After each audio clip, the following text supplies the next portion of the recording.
Today I've got a really practical one. 5 ways that you can change your relationship with selling. It already, as I say, selling may feel heavy.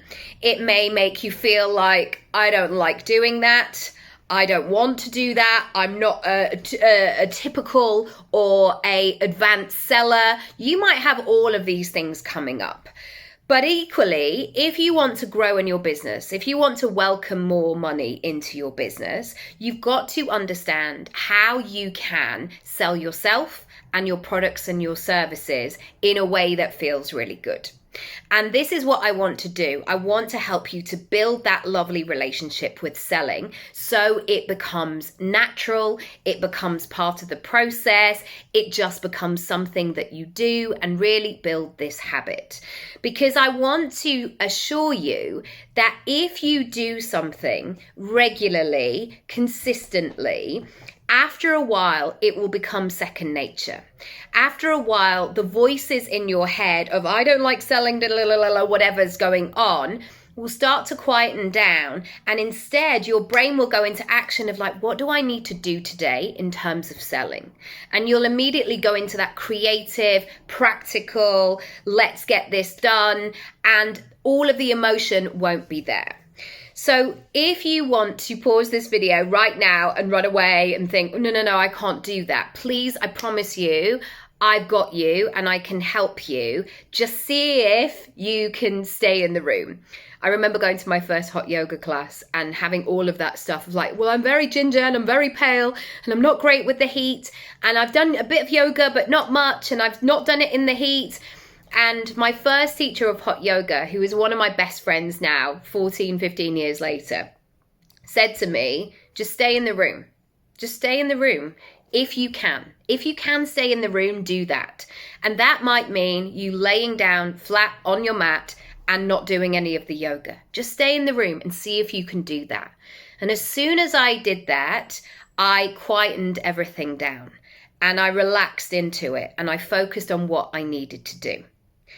So the first thing I've touched on slightly, I want you to listen to your first response when we talk about selling. And what relationship do you have with that selling self version?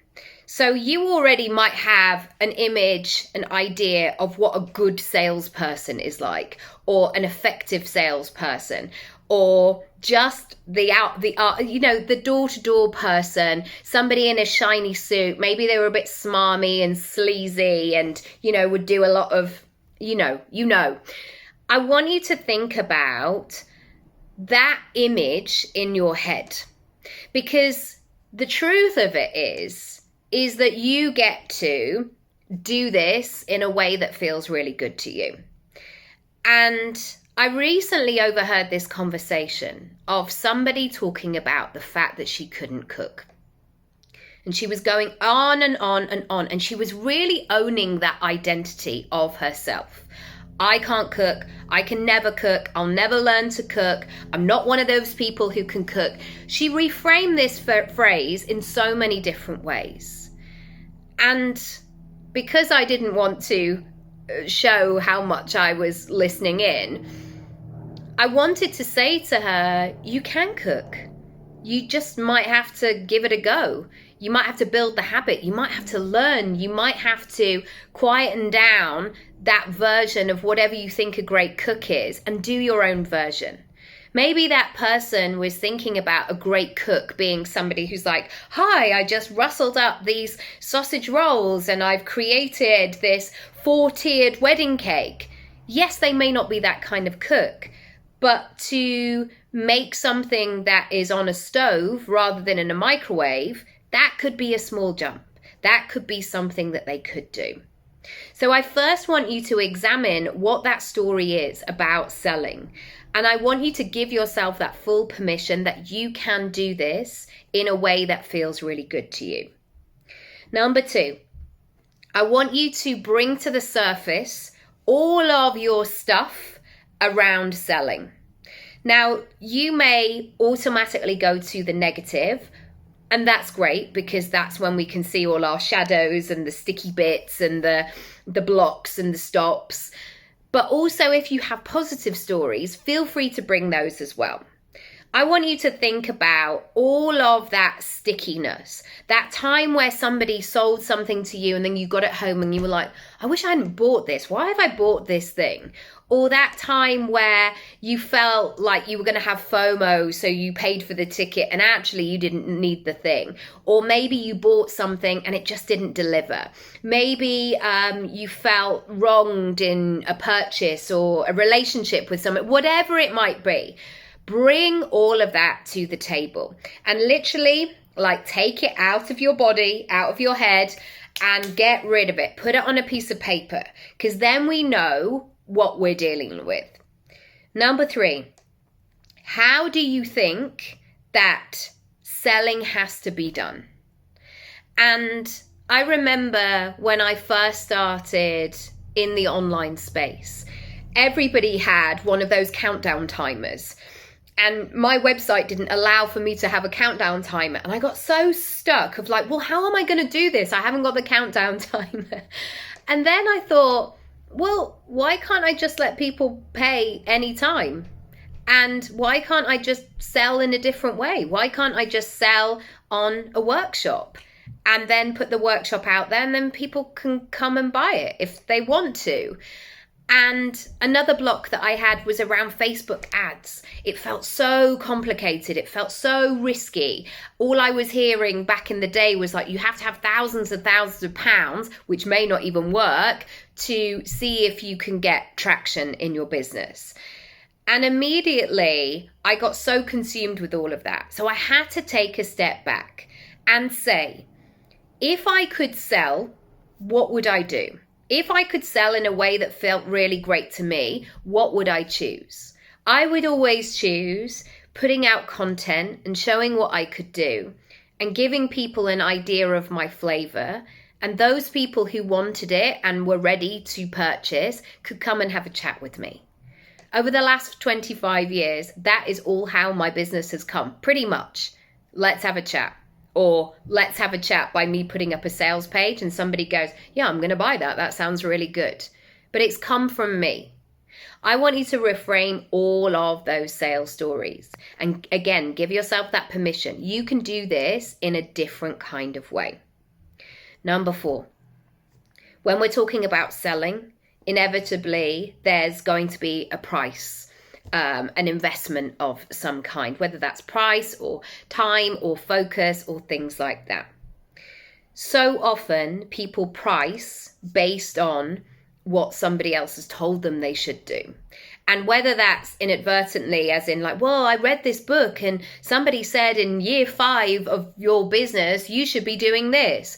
Or the sales strategy of always having a 7 and a 9 at the end of your pricing.